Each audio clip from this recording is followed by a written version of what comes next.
Alright, so good day sa inyong lahat mga kaselyo. Sa pagtatapos ng Summer Olympics sa Paris, balik sa ikatlong pagkakataon ang Los Angeles City sa pag-host ng Summer Olympics sa 2028. Una silang nag-host noong 1932 at 1984. And speaking of 1984, gusto ko lang i-share sa inyo yan, itong mga stamps na ito na inisyo noong 1984 ng Pilipinas para sa nasabing sporting events. 19 ang bilang ng mga atletang Pilipinong sumali sa Los Angeles Olympics, kabilang ang 15 lalaki at 4 na babae. Sumali sila sa 28 events sa 6 na klaseng sports. Ilan sa mga notable athletes ay ang dating TV host Itbulaga Dabarkads, Christine Jacob na sumali sa swimming, women's freestyle at backstroke. Tapos si dating 2010 Survivor Philippines Celebrity Edition Pip Jury Elma Muros, sa long jump naman po siya sumali. At si Philippine Sports Hall of Fame Lydia De Vega.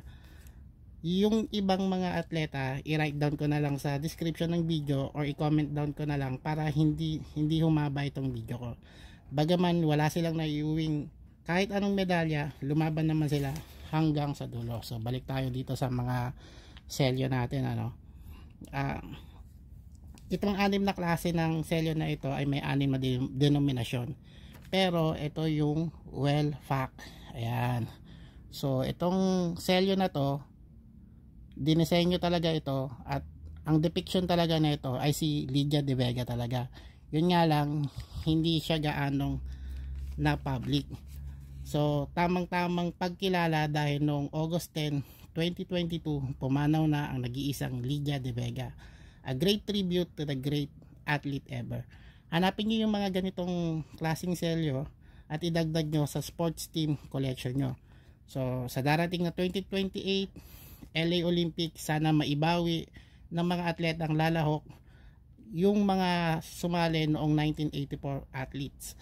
So go for the gold lang naman tayo. So maraming salamat kay Nix Rexter Chiba para sa mga selyong ito.